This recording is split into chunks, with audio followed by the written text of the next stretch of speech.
This week on Live Action News Now, did the GOP abandon a 40-year-long pro-life platform? Plus, how the most decorated track and field athlete in history is working to provide a nursery for athlete moms to use during the Olympic Games.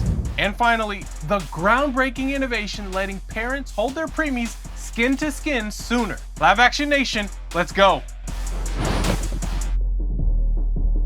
Hello and welcome to Live Action News Now. I'm your host, Juan Garcia. And if you haven't already, be sure to like and subscribe to this channel so you don't miss any updates. Republicans have just approved the GOP's 2024 party platform. However, one major point of contention comes from the fact that for the first time in decades, the platform fails to state support for federal protections for preborn children explicitly. The vote in favor of the new platform comes just hours after the news broke that in the aftermath of Saturday's assassination attempt on Trump, some platform committee members would drop their plan to oppose the updated platform language. The party will stand behind Donald Trump's current position on abortion. That position is that laws surrounding abortion, aka the direct and intentional killing of innocent human beings in the womb, should be left up to the states to decide. The new platform reads, "We believe that the 14th Amendment to the Constitution of the United States guarantees that no person can be denied life or liberty without due process, and that the states are, therefore, free to pass laws protecting those rights." Or not. After 51 years, because of us, that power has been given to the states and to a vote of the people. We will oppose late-term abortion while supporting mothers and policies that advance prenatal care, access to birth control, and IVF. Now, is it me, or does my state, my choice sound very similar to my body, my choice? If California chooses to have abortion up until 9 months, who's gonna stop them?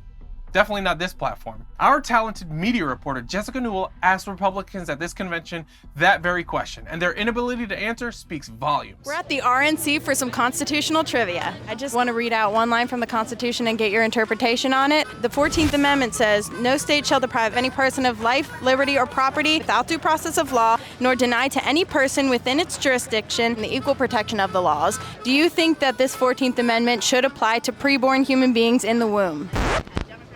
Well, I think that's a.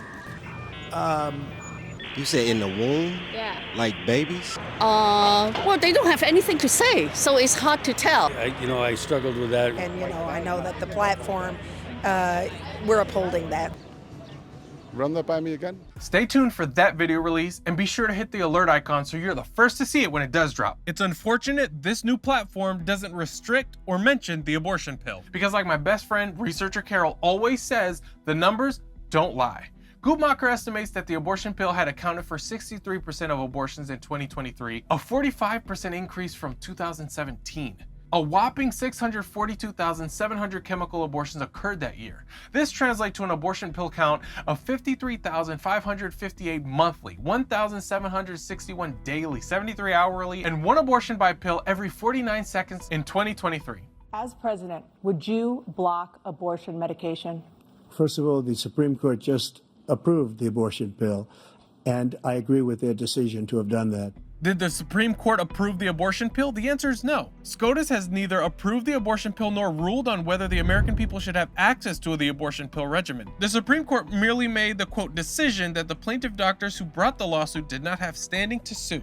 A recent article published by Time exposes the continuing acts of eugenics carried out against women of color and financially disadvantaged women in America. Using coercion and repeated pressure, some doctors are participating in what one professor calls the soft sterilization of specific targeted groups of women, discriminatory behavior reminiscent of forced sterilizations that plague United States history. 3 of the women who shared their stories with Time spoke of being pressured into using long-acting reversible contraceptives, aka LARCs. While women of all backgrounds are often advised to consider birth control or even permanent sterilization after giving birth to a certain number of children, when women of color and underprivileged women refuse to use these LARCs, some doctors refuse to take no for an answer. The idea is that we can stop people that we don't want to be reproducing from reproducing, but can say, this is temporary because it's removable.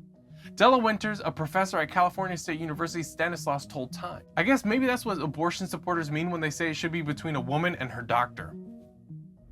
Moving on, all-star sprinter Allyson Felix has become almost as well known for her motherhood advocacy off the track as she has been for her sporting prowess.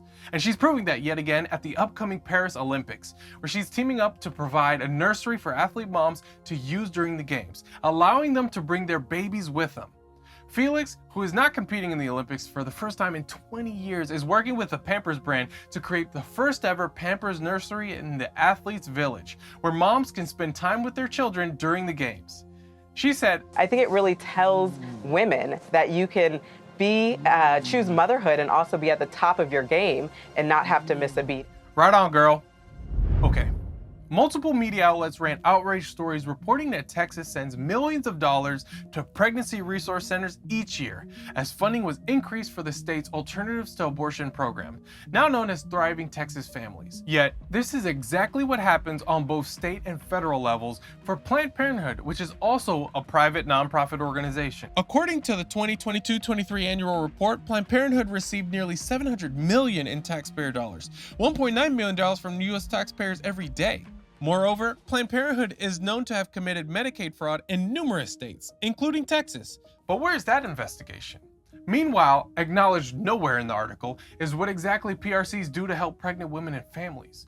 The reality is that PRCs provided over $367 million worth of services in 2022, including distributing free diapers, wipes, car seats, baby cloths, strollers, cribs, formula, and more. Other reports from PRCs have found that 90% of their funding comes from local community donations, and almost no federal dollars are given to PRCs. Women deserve to have alternatives to abortion, which is what PRCs provide, and it is likely for that exact reason that they're under attack from the pro-abortion media. And finally, parents of preemies and neonatal intensive care units, or NICUs, are now able to experience skin-to-skin bonding earlier than ever thanks to an innovative technique pioneered by a California doctor, or the technique of nasal high-frequency gent ventilation, which uses a nose tube called the ram cannula, was used. The ventilation technique allows parents to hold their babies who are on ventilators, a feat that was previously nearly impossible due to the standard ventilator tubes and cords. Now this is awesome. Numerous studies have revealed the wide-ranging benefits of skin-to-skin contact in preemies, and all newborns and their mothers, including decreased stress, an increase in bonding, stabilizing baby's body temperature, heartbeat, breathing, and blood oxygen level, and it increases breast milk supply for moms. For the latest in pro-life news, visit our website at liveactionnews.org and follow us at Live Action News on social media. That does it for this show. I'm Juan Garcia. Thanks for watching Live Action News Now. Be sure to hit the like and subscribe button so you don't miss any updates. See you next time.